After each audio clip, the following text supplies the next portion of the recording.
Women Making Moves, where we celebrate the moves that women are making. My name is Amy Pons. I'm a Master Certified Life Coach and an energy healer. I'm joined today with Kanwal Haq. Kanwal is a medical anthropologist focused on women's health and education across the lifespan. She's especially passionate about health literacy, which led her to co-author a Taking Care of You, the Empowered Women's Guide to Better Health. TCY, an easy-to-use reference guide to help the everyday woman better understand non-reproductive health conditions and advocate for better health and health care. An applied research scientist, Kanwal utilizes community-based participatory action research, CPBAR, and implementation science to build more effective, efficient, and equitable systems of care for women all across the world. At Mount Sinai's Icahn School of Medicine's Department of Global Health and Health Systems Design, Kanwal currently leads public-private partnership efforts to advance care, research, and education for women's health in New York City. Prior to joining Mount Sinai, Kanwal worked at Yale School of Medicine and completed fellowships at the United Nations, AmeriCorps, and the University Teaching Hospital in Kigali, Rwanda. Kanwal completed her Bachelor of Science in Biological Sciences from the University of Missouri and her MS in Medical Anthropology from the Boston University School of Medicine. Kanwal is originally from Poplar Bluff, Missouri, and her rural roots cultivated her desire to make health education and care accessible for everyone, catalyzing her efforts to create resources like Taking Care of You. Kanwal, welcome. Thanks so much, Amy. So excited to be here. I resonate with where you grew up. I grew up in a small town called Jacksonville, Illinois. Also, Midwest. So no one ever knows where that's at. I actually do know where Poplar Bluff is in Missouri, so amazing. I love that.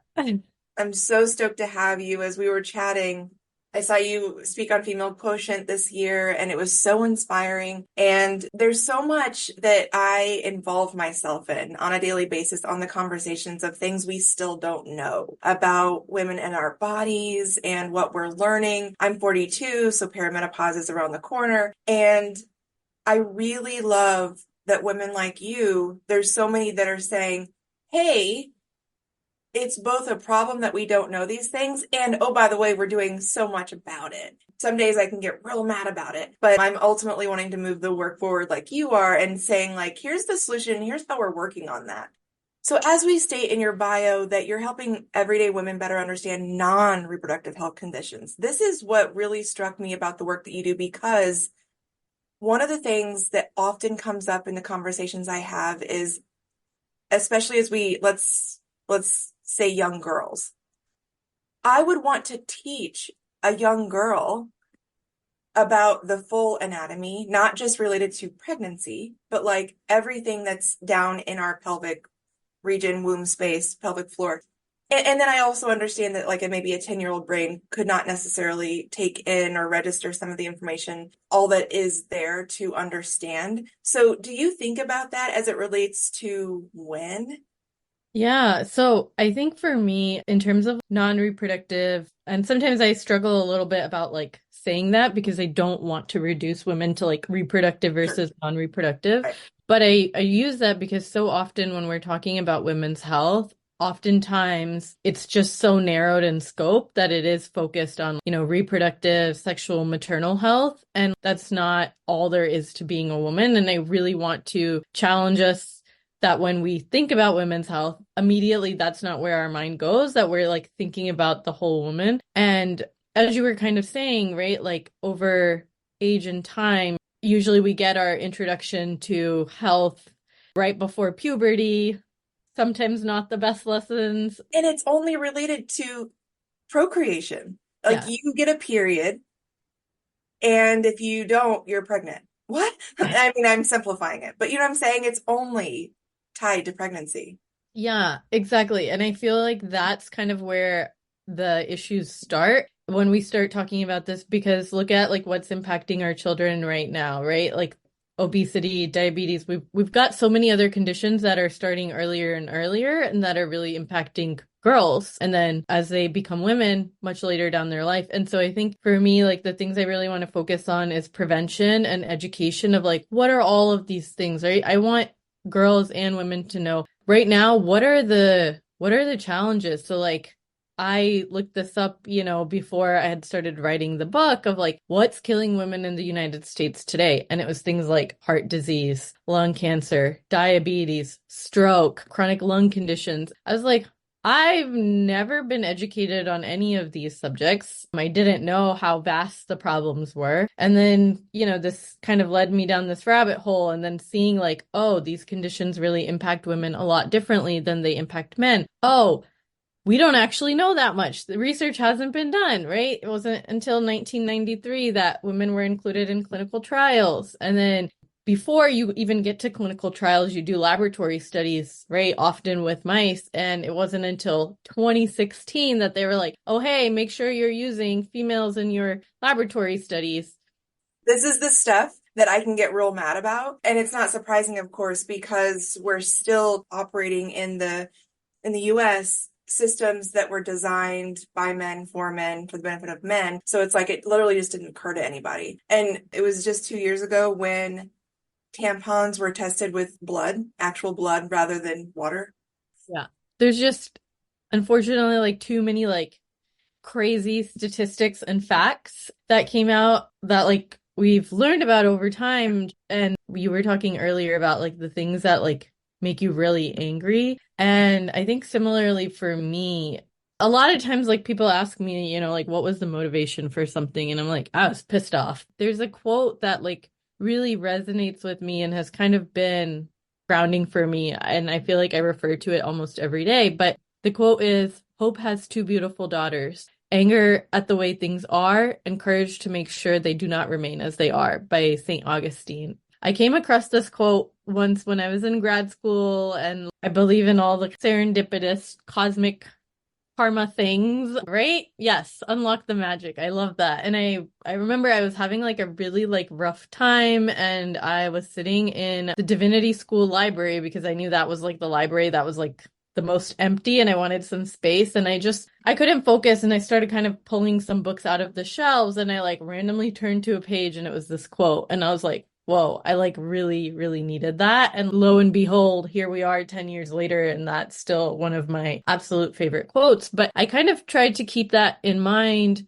of when I'm doing work and when I come across these things that, are really frustrating and really at times like demeaning, because it's like, this is how we've been treated and like not valued within society. And it sometimes feels super surreal that like health and medicine are so behind, but then at the same time, not kind of getting lost in that and thinking about, all right, but who has been making change along the way? And I think that's where I take so much of my inspiration from, because there have been so many amazing leaders, both women and men, who have pushed forward for this. And we're learning about this. It's coming to the forefront. Changes are being made. Women are leading in this space because we're talking about it and we want to do something about it, and we are doing something about it. And I think all of us can contribute in different ways. So whether it's a book or a podcast or a conversation with a loved one, I think there's so many things that we can do each and every day that can help move the needle forward. And I feel like that's what really gets me excited. And that's like what helps me wake up in the morning, because every day I feel like I get to meet incredible women who are doing incredible things and they're uplifting and supporting other women. And I'm like, oh, wow, that's where the magic is happening. You inspire me. Thank you for saying that and reminding us too, because I have the healer and the warrior energy, I can rally women up, get real pissed. And then we also move through the emotion to action, inspired, aligned action, and recognizing that dwelling in the anger, it's so important. It's so important to get mad. And it's also about moving forward. So thank you for that. It's funny you bring up all of us are doing something on a daily basis, however small. So there is a non-reproductive condition that I was reading about on BuzzFeed of all places. And since then, I've been on a little bit of a crusade educating women. Did you know this was a thing? And it's called clitoral adhesion. Okay, tell me about it. So apparently, similarly to the way that an uncircumcised penis has foreskin and you need to clean around it, or else it can not just, I think it can grow things, but also like it can adhere to the skin of the penis itself. Same thing with clitoris. This whole time, we should have been cleaning like under the hood of the clitoris so it doesn't adhere. And there's no exam. Like if we go for a pap smear, they don't check that. And it's not that it's painful. It's just that number one, it can desensitize it.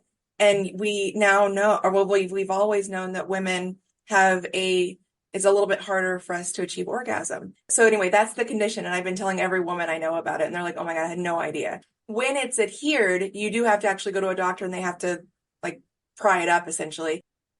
And we've been kind of scratching our heads. I'm going to broad brush, probably not everyone, but like it feels like we've been scratching our heads like, why is it so hard for women to achieve orgasm? What if this is a huge factor?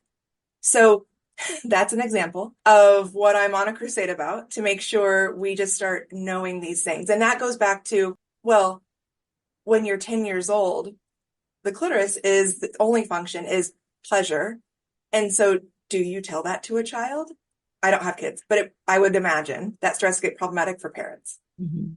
Well, thank you for sharing this because I didn't know about this, and I'm gonna read up on it a little bit more of like what it is, and like it just kind of reminded me of just in terms of like learning anatomy, right? When you look at the pelvic floor, there's so many different muscles and there's so much that's going on there. And for the researcher in me, I'm like, oh, what are all of these muscles? How do they function? How do they work together? And it's not anything I was taught. And like when I took human anatomy, I didn't learn about the pelvic floor. It's like a separate thing that you maybe would learn about or like specialize in. And I feel like that should be part of what we learn about if and when we're learning about our bodies, learn about all of the things. And I think that just like having like knowledge is always power, whether you have issues with the pelvic floor or not, which so many women do, but we're not taught anything about it. We're not aware about it. And it can feel really like stigmatizing of, oh, what's wrong with me? Or like, what's going on? Is this not normal? Or why is this happening? But if we simply are providing knowledge earlier on and we're providing knowledge as women grow, right? Because like there's changes in our bodies as we get older and over time, there's other things that we need to learn about. So maybe like what you just mentioned about the adhesion, the clitoral adhesion, maybe I don't know anything about it, but I'm like, oh, maybe this isn't an issue when you're younger. Maybe it can become an issue at a certain point in life and things like that. I feel like health education can't be a one-time course in fifth grade in a dark room where you watch a movie and then you kind of move on with your life. That is not health education. And I think that's really like where it starts by like both educating boys and girls and consistently as they grow, as we age. And then how do we continue providing this education when people are out of school? Like, are we providing education, in colleges and universities, in workplaces and community health centers and the doctor's offices? Where is this education happening? Because right now it feels like you have to do all of this work on your own. And oftentimes we don't do this work until there is a problem. That goes completely against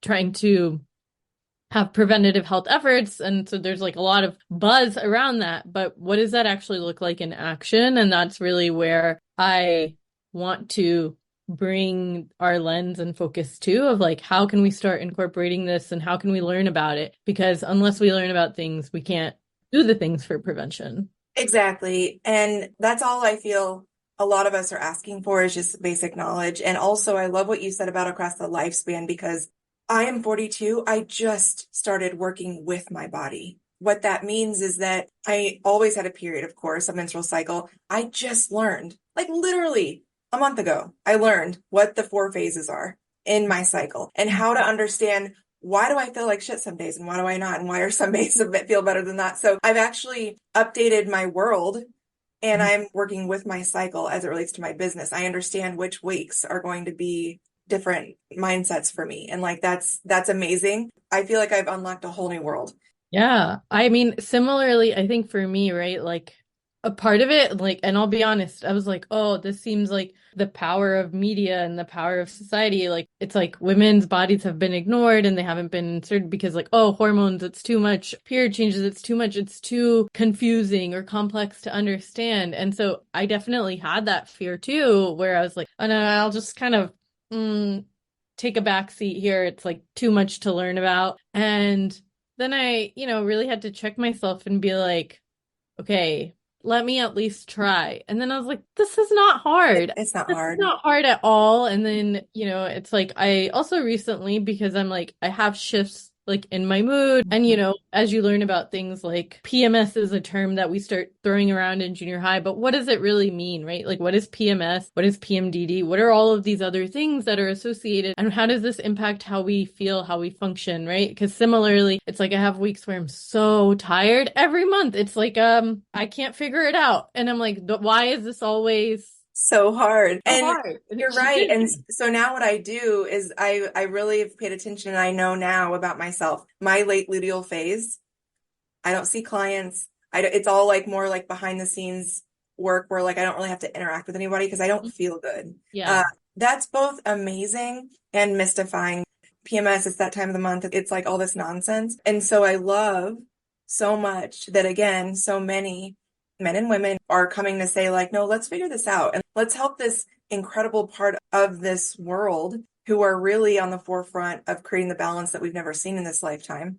Shout out Divine Feminine. Men have that too. We need both to really figure it out. Like you mentioned about the pelvic floor. Imagine, and I'm going to bring it back to always, like this clitoral adhesion has gotten me like really fired up the past couple of weeks. Imagine at 10 years old, what if we just talked about like, these are the muscles, this is what this is what it's for, and just stop it there. You don't have to say like anything about how or what or anything like that. But back to your point about the pelvic floor, all those muscles, there's a reason why 1 out of every 2 women will experience pelvic organ prolapse by virtue of having a vagina, because we don't know about how that all works, and we could have been strengthening it our whole lives. Of course, there are conditions that expedite it, like childbirth, etc. But again, it feels more like a oopsies, like once you get there, rather than we could have, maybe not should, we could have been preventatively aware of these types of things our entire lives. Absolutely. And I think also then it takes away the fear, the scariness, all of that. And I guess I'll share a personal example. I became a doula, like I think it's been maybe like a year and a half ago now since I've been trained. And I got trained on the side because I would like to have children at some point, but I was really scared about like, what does this mean? And so I kind of started the training of like, okay, I can like help and support other women. And I feel like that is also something that like a lot of us do. We're like always willing to take care of others and not ourselves, and which is part of why the book is called Taking Care of You. But it was a way for me to kind of lean into this, learn about this space, and then kind of see like, what does it look like in real time? Because I've not ever seen it so up close and personal, and I haven't had these conversations before. And as I started learning about it, it's like taken away the fear and replaced it with knowledge, with excitement, with the ability to support others, but also like feel better myself and feel like, oh yeah, this is incredible and women are amazing. And yes, of course, like you go to the doctor's office and they're like, all of these things can go wrong during pregnancy and postpartum and all of this. But for all of that, there's 10 times more of like the amazing stories that happen. And I think that's where I so much believe in knowledge is power. And that's the way to shift things. And like, again, for both men and women, because when we're talking about all of these things, women should learn about it, yes, but men should also learn about it. And I say this to like call out my own biases, because before I started doing the work with TCY women, like I was not sure that men would be interested in these conversations. And then as I started having conversations, men are like, yeah, absolutely, I want to learn this. Because like I've got daughters, I've got a mom, I've got, a partner, and I want to support the women in my life, and I want them to live healthy lives. And like, if I can be a part of that, why not? And I think that's a really beautiful thing. And I wasn't kind of going in with that frame of mind. And so that's something I've been trying to be like more cognizant about, like, how do we bring everyone? Because it takes all of us to like move the needle forward, and all of us can play a different role. It may not be the same role, but it's still an important role. Yeah, and I wish that we didn't even have to say that, meaning in the toxic masculine, in patriarchy, there's an assumption that if we're talking about how we want to inspire and make sure women are fully embodied in their own physical bodies, but also mind, body, spirit, all of it together, there's an assumption from the toxic masculine or the patriarchy that says like, hey, what about men? Yeah. It's like, we're not saying that just because we are passionate, if you want to think about it in a certain way, think about it of us just catching up. Okay. Yep.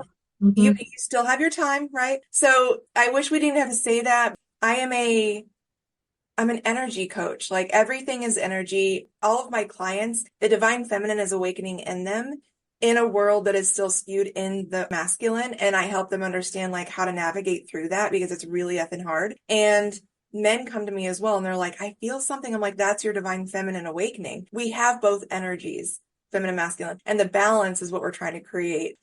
When you talk about a doula experience, actually, I would love to connect you with someone. She calls herself a birthing concierge. It's so beautiful. She shifts energy. She's like, I've gone in at the 11th hour when everything is going haywire and it's about to be like a life or death decision. And within a few minutes, I'm able to shift the energy in the room. Baby pops out. Mom and baby are great. She's shifting energy by helping mom understand what's happening in her body. And to your point about knowledge is power, imagine when something hurts, if you were to simply say, okay, so here's what's happening. The muscle in your arm is pulsating, which is causing this to trigger, and this is what you're feeling. Imagine you suddenly have like a wave of like, oh, oftentimes you just skip to like, gotta go into surgery. Yep. Everything's rushed and panicked. Hmm. Everything's scary. And then Hmm. your body, your energy, your energetic pulls within your body kick into gear and everything's imbalanced. And it's like, oh, holy shit, let's slow down.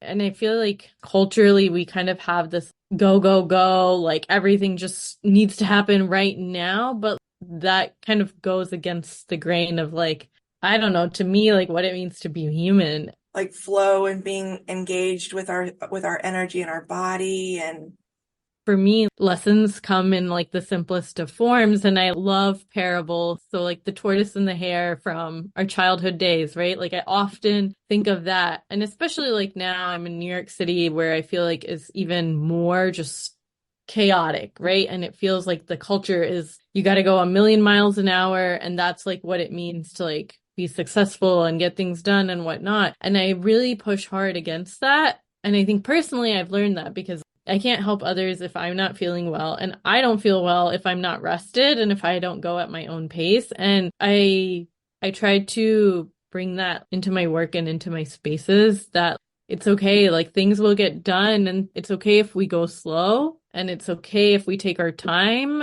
There is absolutely nothing wrong with that. Everything doesn't have to be rushed. That just came to mind because like with doula work, sometimes it's like, oh, the doctor says I have to be induced like right away because the baby was supposed to come yesterday. And it's like, all right, well, what do we actually know from the medical standpoint? Do you have to be induced? Is there a reason? Is there a clinical concern happening right now? Or is that the doctor's zone they kind of want to get it done with and move forward? Because if there's no issues, right? Medically, you can wait up to like 2 weeks.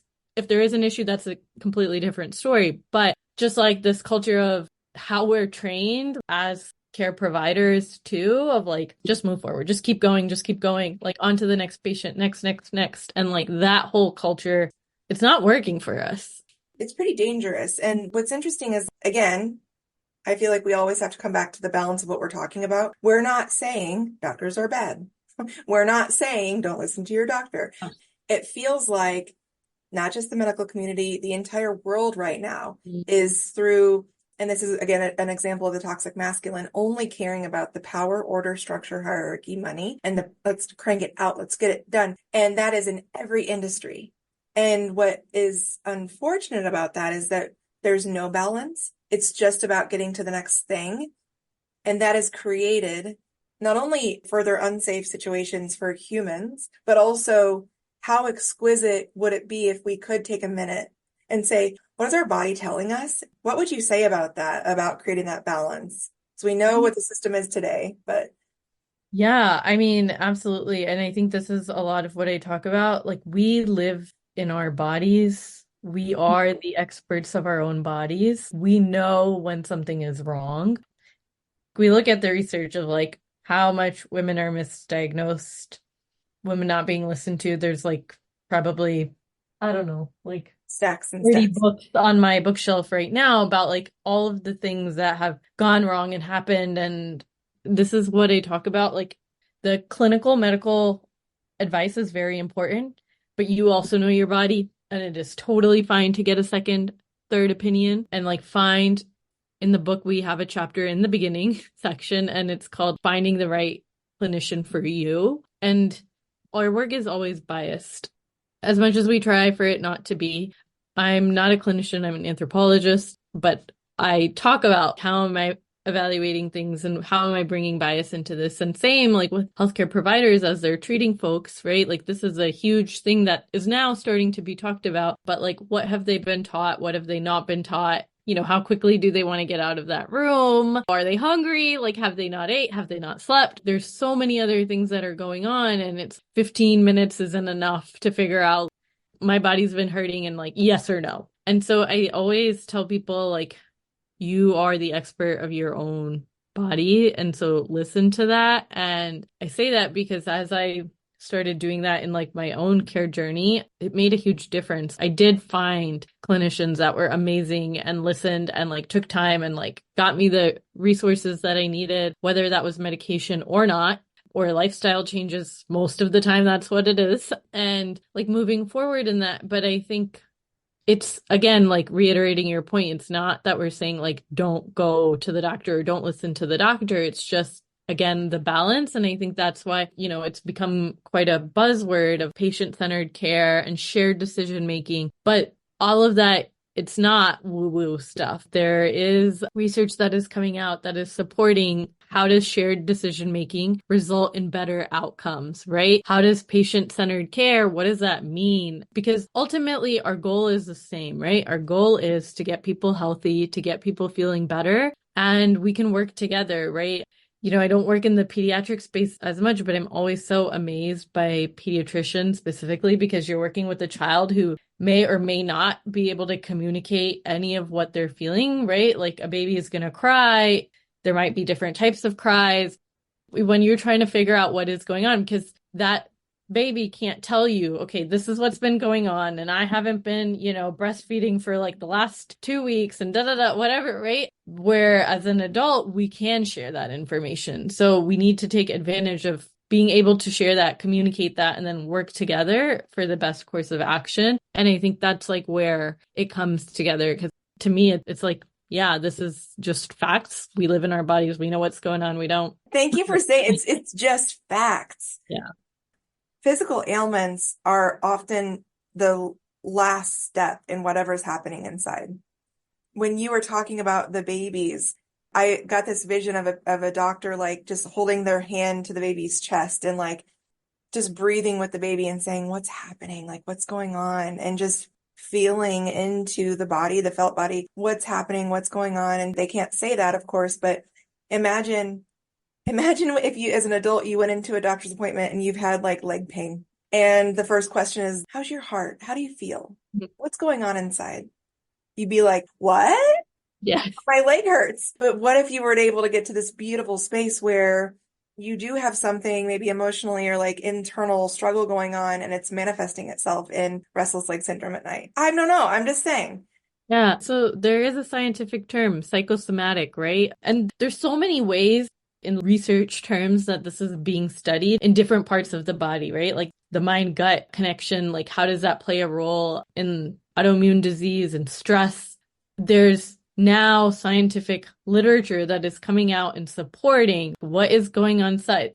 For me, it's very clear. Like sometimes I felt like my body just got to a point, it was like, you're not believing me. All right, here, I'm going to cover you in hives. Exactly. To tell you that you were stressed out, right? And it's like you were saying, like the last response, it's just like, you are not listening to me. And now I have to like deploy everything I have to get you to listen to me, right? And I think I will be the first to admit like, you know, it's fine. I'm just going to ignore it. It's okay. Or like stress is ongoing, but I don't want to take a break. I don't want to slow things down. I'm like, whatever, I'm just going to power through it because that's the culture and that's what I've been taught. You know, if I want to be successful, that's what I have to do. And now I'm like, it's not worth it to my soul. It's not worth it to my body. But it's hard because you're fighting against a culture that tells you the complete opposite most of the time. But then you start finding yourselves in these spaces and then it's like, yes, take a break. And that's part of what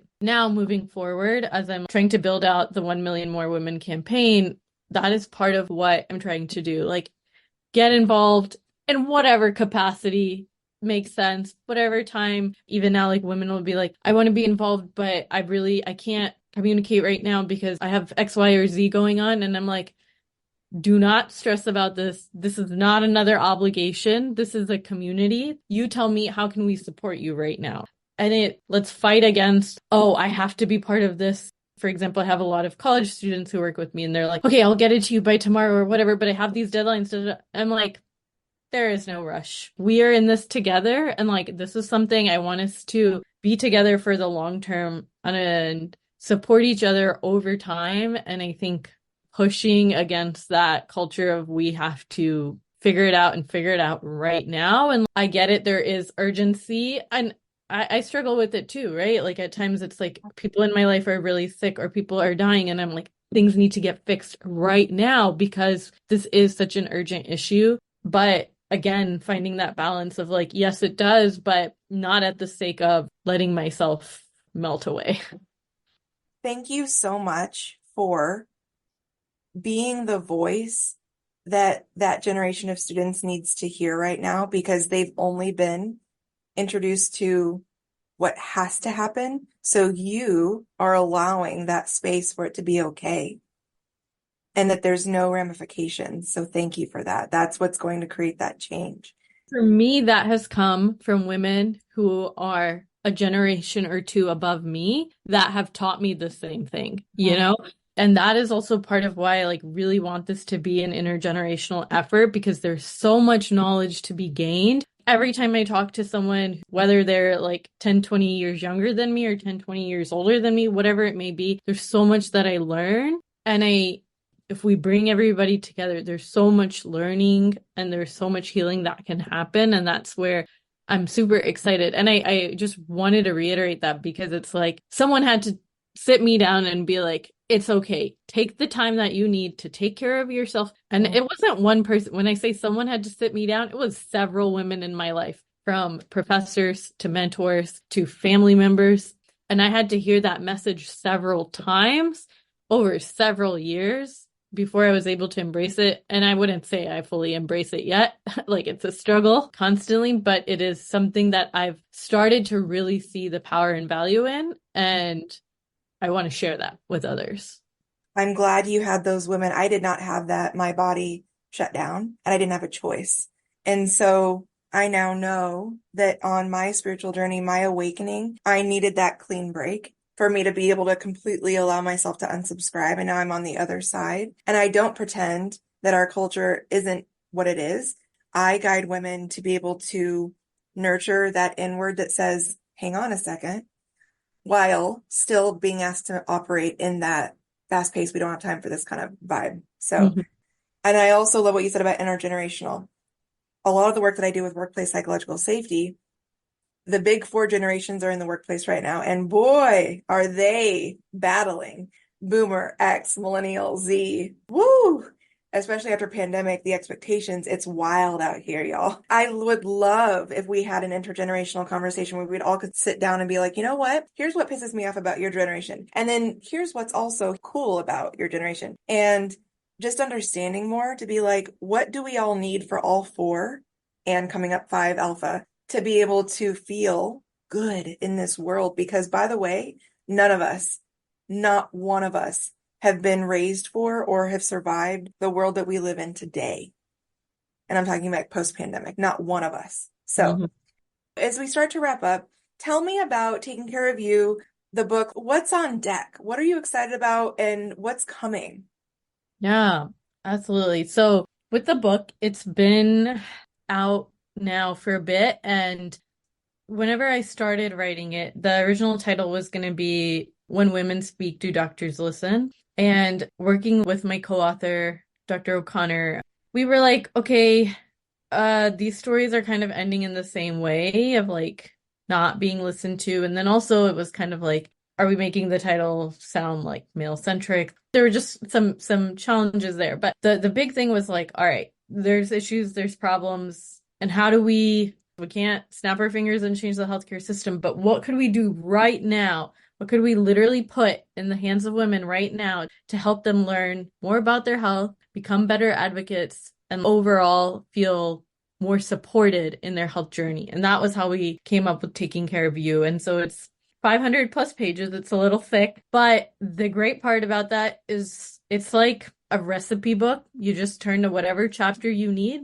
read for 3-4 minutes, and put it down. And you can pick up another chapter at any time. Like, it does not have to be read cover to cover. You're not going to lose out on information if you read it in that way. You can read it whenever you want, in whatever order you want. And it's basically a tool that we hope will be on your kitchen table. You'll look at it, whenever you feel like, oh, I want to sit down, I want to learn about something, or like, hey, I'm kind of concerned about this and I want to get more information. But it's divided for that reason. It's divided into 3 parts. The first part is like women and the healthcare landscape. We were talking about, right now when women try to access care, what are the types of challenges? So like finding the right clinician for you, right? Is Google your first responder? If you're looking for things on the internet, how do you use that? How do you bring that into a conversation? Social determinants of health. What does that mean, right? And then just overall in the beginning too, talking about what is our definition of women's health. It means everything that is going on with our health over time. And then the next section, which is the biggest part, is the clinical conditions. So there we have everything from like ACL tears to diabetes to depression to painful sex. There's 55 different conditions that we covered. We wanted to cover 125. Our editors were like, nope, it's already too long. And so we kind of cut it down based on like what are the 55 most common ones in women. And that was kind of how we picked those, because unfortunately we had to, quote unquote, pick something and narrow down the scope. But every chapter is written in the same way. So it explains like, what is the condition? Can it be prevented? How is it treated? Why it matters to women. And so there we talk about if it impacts women more than men, differently than men, if we don't know, if research has or hasn't been done, so on. Then questions to ask your healthcare team and pearls of wisdom from an expert. And so the questions to ask your healthcare team and pearls of wisdom are super cool, I think, because that is information you're not really getting anywhere else. And we worked with 111 women physicians and health experts all across the country to write this. And we asked them, like, if you had all the time in the world, what are those questions that you wish your patients were asking you so that you could have the most productive conversation with the time that you have? And by productive, I mean like so that the patient would feel like, hey, I actually learned something. I walked away feeling like I have some tool or I have some knowledge that is going to help me as I move forward. And so those questions, they may or may not be perfect, but I think they also get the wheels turning of like helping you be prepared and think about questions that you want to ask and you want to go in with and you want to learn more about. And also kind of fighting against this sort of culture where we tend to think of like, the doctor knows everything. I go in there, I listen, I walk out. I may or may not know what they said, but whatever, that's how it goes. No, we're pushing against that. We're being a part of this. We're learning what shared decision making really is in real time. And then the pearls of wisdom was more, we just asked the women, like, what would you want to share? So they shared their favorite quotes, something inspirational to like leave women with. They shared things that were educational, motivational, whatever that woman, whatever that contributor wanted to share with other women. Again, not her necessarily as a clinician, but as a woman and what she wants to share with other women. And I think that is also super unique. And also like we are people helping people. And that's what this is about. And the last section is called Taking Care of You. And that is things like, at least for me, like people are like, oh yeah, the basics of getting healthy, eat right, sleep right. I'm like, what does that mean? Like, that doesn't make any intuitive sense to me. I don't know what that means, right? So there is a chapter on sleep, on nutrition, on hobbies, on relationships, on stress, on meditation, on acupuncture, on different things that we really are like, okay, let's break it down of like what this does mean. And then we end the book with what it means to be a health promoter and kind of what we were talking about at the beginning of this conversation of there are things we can do every day, whether that is taking a call while we're walking or eating something a little bit healthier with our girlfriends when we decide to get together for a meal, or it's just having a conversation about all of this. Those are all things that we can do to like promote health for ourselves and for our communities. So that is the essence of taking care of you. And now we are trying to make this a real community where women can come together and talk about these things and support and uplift one another. And so we're starting the 1 Million More Women campaign. It is 1millionmorewomen.org. It's not perfect yet. We're still kind of revamping the website a little bit as we've got this amazing community of women that have kind of come on and shared their ideas and their hopes and their visions for change. And we're thinking about, okay, how do we build this collective community? How do we share with one another the resources that we know of, the resources that we want to bring in, the other women that we want to highlight in our lives? And just, again, there is not enough in this world of like uplifting and supporting one another. And that is more of what we want to do in the health context and beyond. Where can we find you? Yeah, so again, like pushing back on the culture, I don't have a personal Instagram or a Facebook. LinkedIn is the best way to connect with me. That's the one platform I use. For me, it's like turned into the space where I just follow all of these amazing women. So like every time I look at it, I'm like, oh my God, she's doing something super cool. And that's like what it has become for me. So LinkedIn is the best. And then also the email is info@tcywomen.org. Those are the best ways to find me. I don't love social media and I got off of it. And I share this because it was too anxiety provoking for me and it was not good for my mental health. And so I don't personally use it. We have one for the book, but I don't touch it. I don't run it. Closing remarks as we wrap up. In closing, I just want to say that one, thank you so much, Amy, for having me and for the work that you're doing. It's incredible. And this is like what we need more of, more conversations, more, just raw, organic conversations where we feel like we can bring our whole selves and talk about this is what we quote unquote had, an agenda, but feeling whatever we felt like was gonna help us and move us forward. And I think that's really what it's all about. And I want to just keep uplifting and building this community with you and with other amazing women. Thank you, Kanwal. Thanks, Amy.